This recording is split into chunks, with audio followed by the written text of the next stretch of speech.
gentlemen, today's class recording has started. So yesterday, we started talking about orbital diagrams. What do orbital diagrams tell us? You can look at your outline from yesterday to quickly review what orbital diagrams tell us. Right. Chris, do you want to go off the top of your head? Good. What does an orbital diagram tell you? Somebody else. Frank, go ahead. Distribution of electrons within those orbits. The picture that we drew over the past couple of days, starting last week and then finishing up yesterday, showed a bunch of orbitals. But just because those orbitals exist doesn't necessarily mean that electrons are in them. So with orbital diagrams, now we start taking care of, okay, where do electrons actually show up? There is one rule, first and foremost, that governs where electrons show up and where they don't show up and what order they show up in those places. What do we call that one rule? Jack, go ahead. The off-bow principle. Somebody else summarize the off-bow principle for me. Basically, what does it say? Sammy, go ahead. Orbitals fill from lowest energy to highest energy. And that means, Sammy, which orbitals are we going to fill first? Closest to the nucleus, and then we're going to move outward from there. Okay? All right, so that governs our filling of orbitals. And we said this chart is going to guide us as we go through and filling those orbitals, as the y-axis of this chart is labeled as increasing energy of orbitals, and we have the arrow pointing upwards, so we're going to start at the bottom of that chart and go upward. Eric asked before the recording start, I'll remind you guys, you do not have to memorize this chart. It will show up on your test, so you will have it there for you. You just have to know how to use it. Okay? Good there? All right. So the first orbital diagram that we drew was the orbital diagram for hydrogen, and it looked like this. And so we use a line, a labeled line, to represent which orbital we're talking about, and then we use arrows to represent the electrons within those orbitals. So this is our orbital diagram for hydrogen. We only have one electron to place because that's hydrogen's atomic number. Okay? And then we went to helium, and it looked like this. So, similarities and differences. What are the similarities and differences between the orbital diagram of hydrogen and the orbital diagram of helium? They're both in the first energy level. Okay, the first energy level, and more specifically, which orbital in the first energy level? The s orbital in the first energy level, so we're both there. But differences? Helium has 2 electrons, hydrogen. Helium has 2 electrons, hydrogen has 1. When we have an orbital that has 2 electrons in it, what do we have to do? We have to go an up arrow and down arrow. Up arrow and down arrow, so we can distinguish those 2 electrons. What idea is that? That we have the one up arrow and the one down arrow. Oh. Go ahead, Chris. The Pauli exclusion principle. We got to be able to tell those 2 apart, right? The next orbital diagram that we drew was lithium, and it looked like this. So what changes when we go to the lithium diagram? Chris, you're on a roll. You want to keep going? Go ahead. I'm on the roll, but there's two S levels. Okay, we've gone to the second energy level, right? Why is that? Why do we have to go up to the second energy level? Because we'll get somebody else. You've been rolling with this. Joanna. Lowest to highest. Why do we move out of the 1s orbital? Got somebody else answer? Christina, go ahead. Every orbital can only hold maximum of 2 electrons, right? So once we get 2 electrons in there, one goes up, one goes down, one arrow up, one arrow down, then we got to move to that next one, right? Good there? All right. Right at the end of class yesterday, I believe, we got to boron. Is that right? Okay. So we look on the periodic table, we find that boron has 5 electrons that have to be placed, okay? And so that moves us up now from the 1s into the 2s and now into the 2p level. And if we look at our chart, we talked about the idea that when we look at the 2p orbitals, there are 3 openings, there are 3 slots, but all 3 of those slots are at the same level. They're the same distance from the bottom of the chart. And that means that that represents that same energy. They all have the same energy. So there is not necessarily any advantage to go in one p orbital versus the other 2. So we just kind of by convention picked that first p orbital, and we went from there. Okay? Good with that so far? All right. On your outline, I believe, what's that for boron? Carbon? Okay. All right, so the next orbital diagram for us to draw is that of carbon. So we look on the periodic table and we find out the atomic number of carbon is 6, and that means that we have 6 electrons that we have to place. Okay. First orbital to get filled is always which one? 1s. 1s. It's at the bottom, right? So we draw the line, we label it 1s, and then 1 electron, 2 electrons. Okay? Good there? Next orbital on the chart, we move up from the bottom. Next one up is what? 2s. Line, 2s, and then, right? We put our 2 electrons in there. Okay? Does it matter that I change the order of my electrons going from the 1s orbital to the 2s orbital? No. Doesn't matter, right?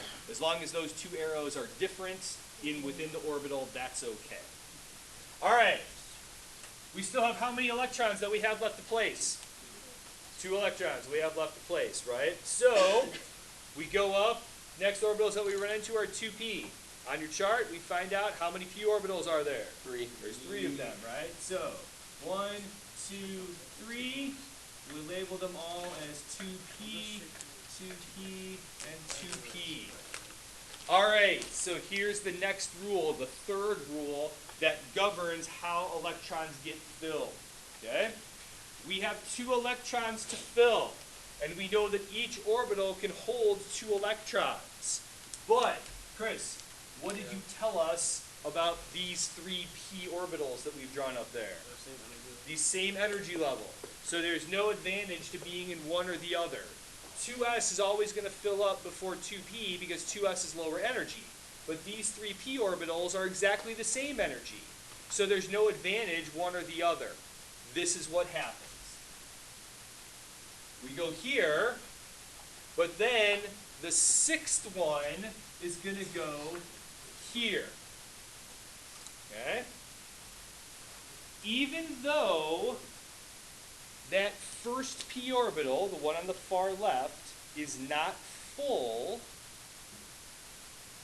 the second electron, or the 6th electron, if we're going to talk about totals, right? The 6th electron is going to go in a different p orbital than the 5th electron.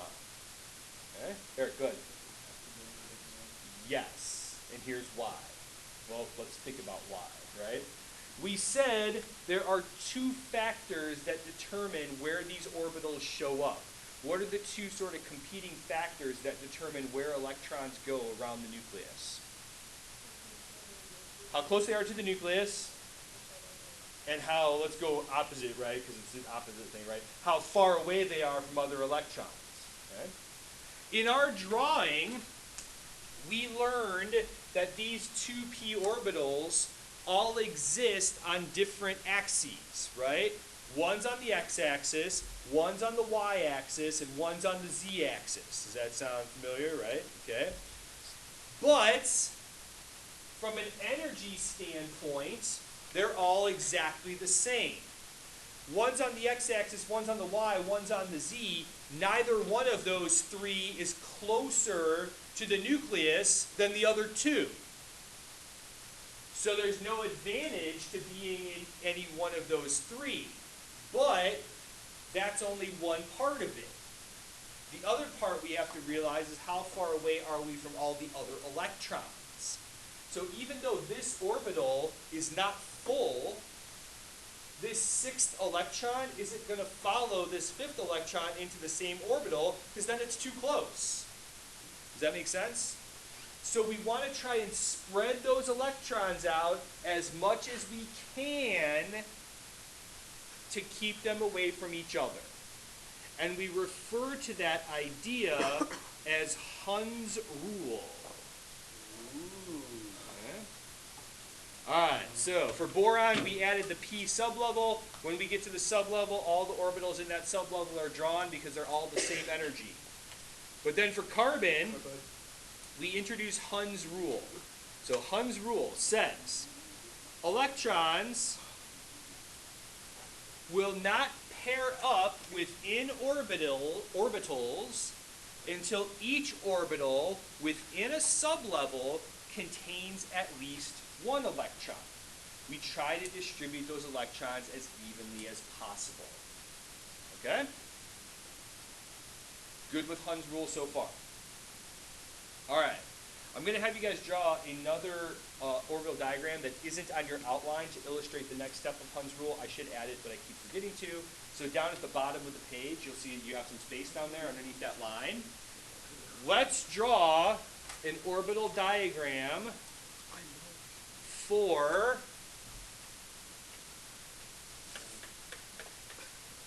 oxygen. Okay? So, oxygen. Oxygen has how many electrons? 8 electrons. We look on the periodic table. We find its atomic number. It's 8 electrons. Okay? First orbital to fill up is always which one? 1s.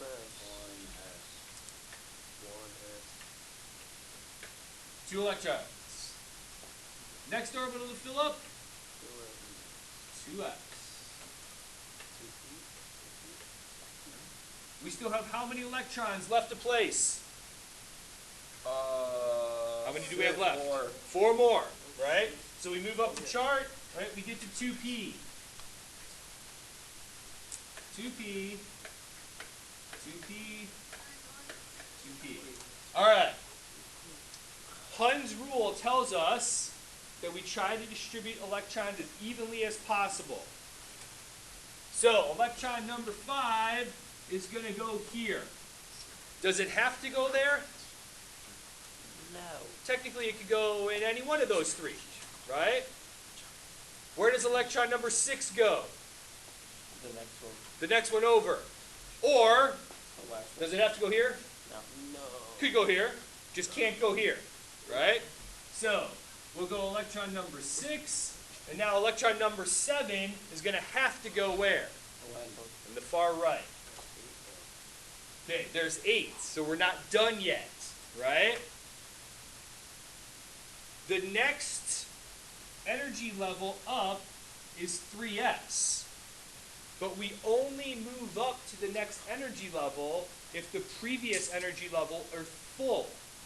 Are these orbitals full? No. No, they're only half full. We want to distribute them as evenly as possible, but we need to fill them all up before we move up the chart. Okay? So, where does electron 8 go? The first any of the 3. In this case, does it matter which of the p orbitals the 8th electron goes in? Really doesn't, right? Because there's no advantage of this one versus this one versus this one.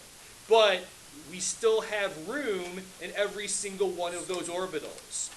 Usually by convention, we fill in the one on the far left, but technically it would be right for you to put in any one of those 3. So our oxygen would look just like that. Okay? Good there? Okay. I think the next one on your chart is neon, right? Okay. So, neon. We look and we find out that neon has how many electrons? 10 electrons.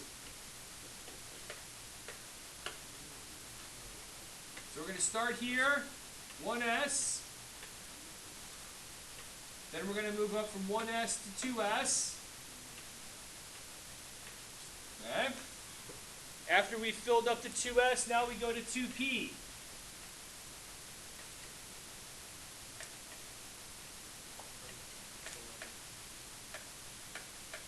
Okay. Now, we still have how many electrons that we have to place? 6. You don't have to do this necessarily on your test. If I ask you to draw an orbital diagram for neon, I'm not going to be able to tell whether you do what I'm about to do or not, but just to show you to make a point about Hund's rule. Okay? we have 6 electrons. Drawing them in the proper order, they should go like this. 5, 6, 7, 8, 9, 10. Does that make sense?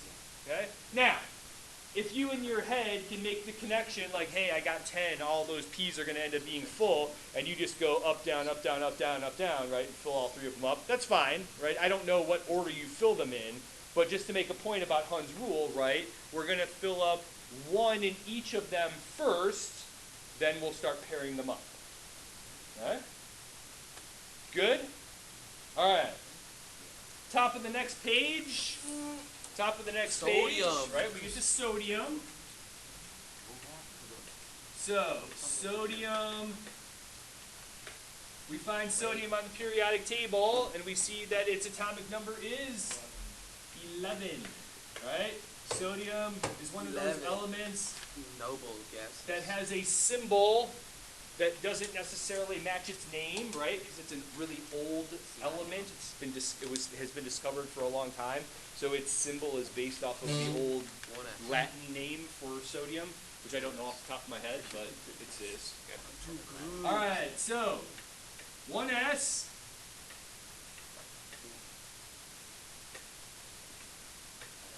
2s.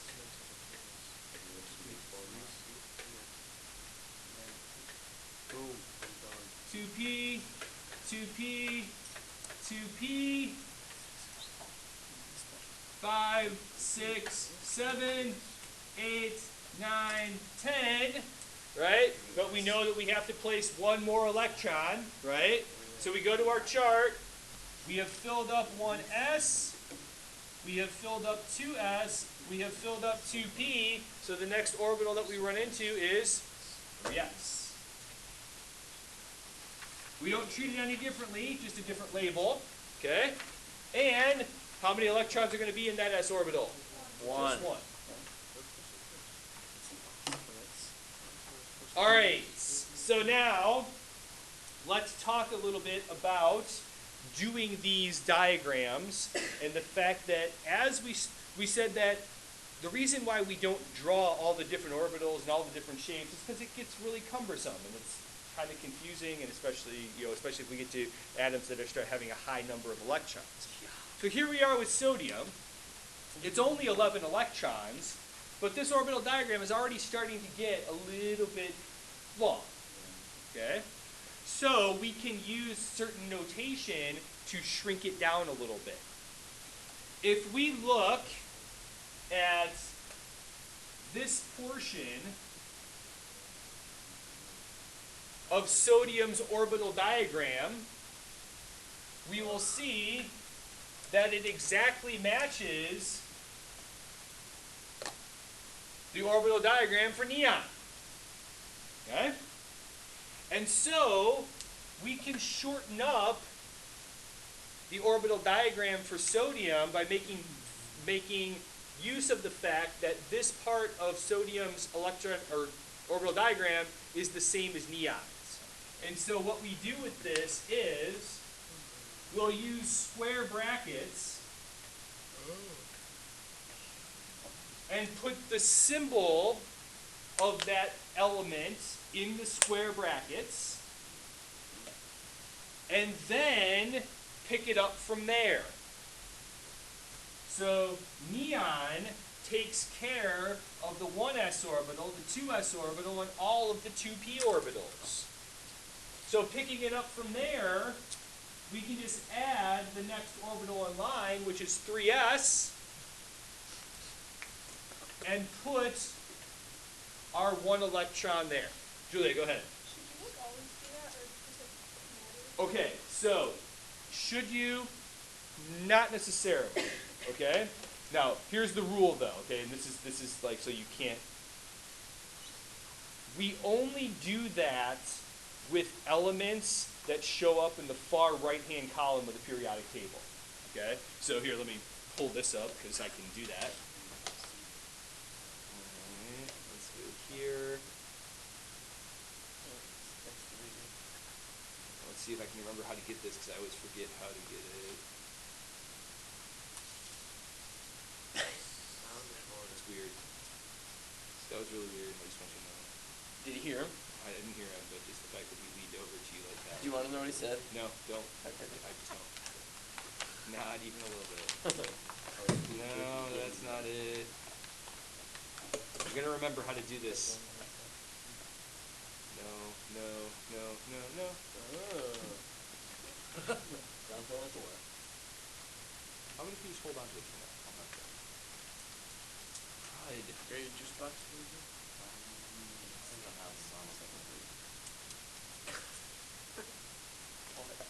Yes, sir.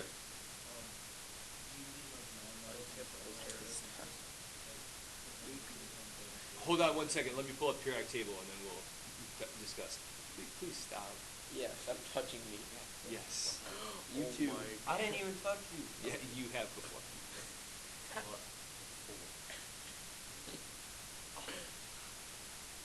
There we go. All right. Whoa. So, here's neon over on the far right-hand side, okay? And we know that it has 10 electrons, just like it says for the atomic number, okay? But more importantly than the fact that it has the 10 electrons, if we look at neon's electron configuration, we have completely filled up the 1s level and the 2s and the 2p level. And that kicks us up to a new energy level. Okay? So, we are only going to be able to use this notation if we have full energy levels before it. Okay? So, Julia, back to your question, right? We can't just, okay, so, like, let's go back here, okay? With this, you wouldn't do this.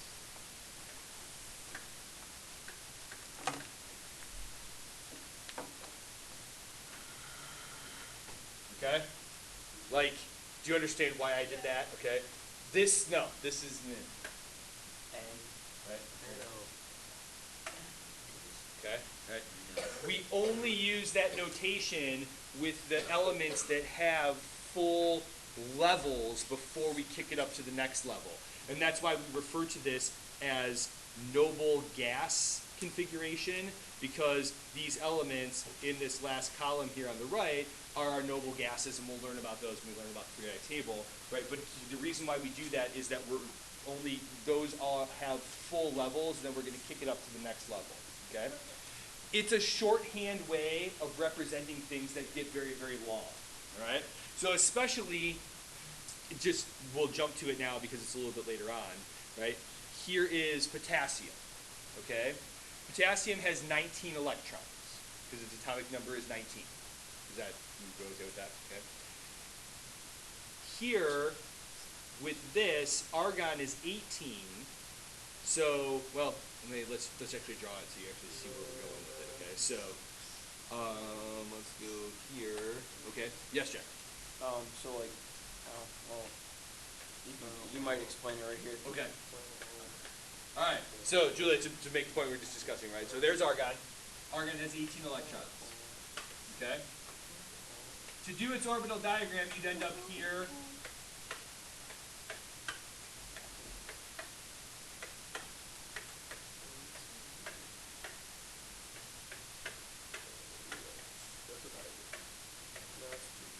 Okay.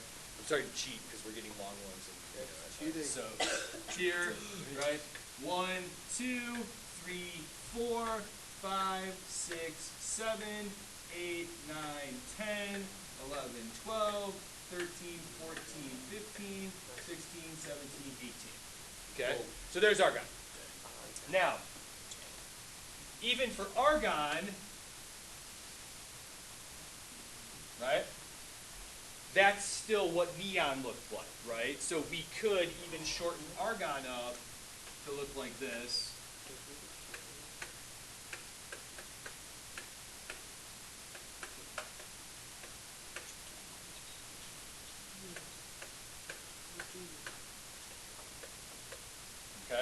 Good there? All right. So we could even do that there. All right. The thing being, when we start getting these really long orbital diagrams, let's find ways to shorten them up because they get really long and cumbersome as far as drawing them is concerned. Okay. All right. Let's make this next jump and then we'll answer questions. All right. So. I believe argon, did you guys have argon on your page? It's kind of like right in the middle. So if you would like to write it down, go ahead and write it down. All right. So you can't just write in brackets AR? No, that's that's cheating. Yeah. So, Alright. did you hear that? He said, can I just do this?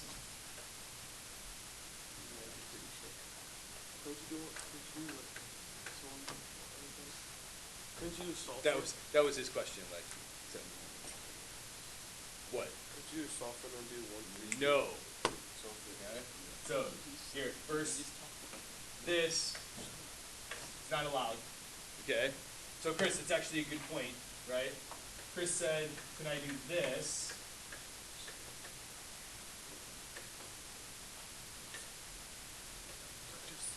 That's what you were asking, right? Yeah. You're right? No, because for this one, right? Yeah. If you looked at its p orbitals, 3p orbitals, they're not all full. That's the important part. Is do we have all of our p orbitals full before we move up to a next level? Here, this has 3p orbitals that are not all of the 3p orbitals are full with sulfur. That's why you can't do that. Only with elements that have all of their p orbitals full do we kick it up to the next level. Okay? Sammy, go ahead. So if you want to go with like potassium, Yep. could you then do the AR? So let's do that right now because that's the next part of this discussion because there's two things with potassium that we could do. Okay. So with potassium.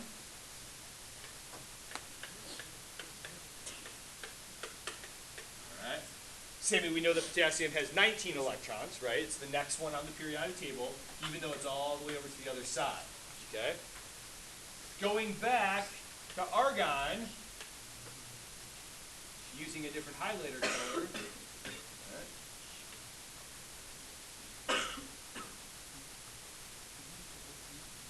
The pink box is surrounding 18 electrons. And we have filled up all of those p orbitals. So here is a good candidate for us to shorten up this notation, throw some brackets around argon, and then move on. All right. But if we look at our chart, on argon, oh, that's not argon. On argon, we have filled up the 1s orbitals. We have filled up the 2s orbitals. We've filled up the 2p orbitals. 3s is full, and 3p is full. All right? If you remember, the third energy level is where we start adding d orbitals. Okay? But if you look on our chart, remember we read this chart from bottom to top. Here's 4s, here's 3d. Which one's closer to the bottom? 4s is closer to the bottom. So when we're going here with potassium, the first 18 look just like argon, and that takes us up through 3p. But the next one after 3p is 4s. So here,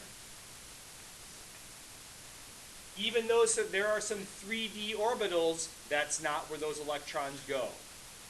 The next electron after the 18 for argon would go in the 4s level, just like that. Dang. Okay? Good with that? Yeah. Alright. So to find out like orbital the last argon electron would be, you have to like count manganese. Well, yes, when you start to know the periodic table, you know that a little bit more, right? Yeah. So what row is argon in? The last. No.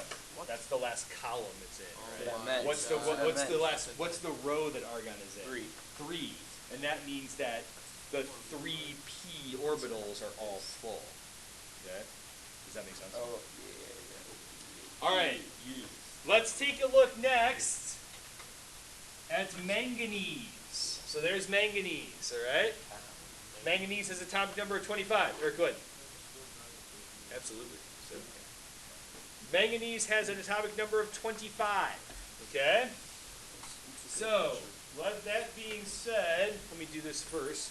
So I want to a couple more here.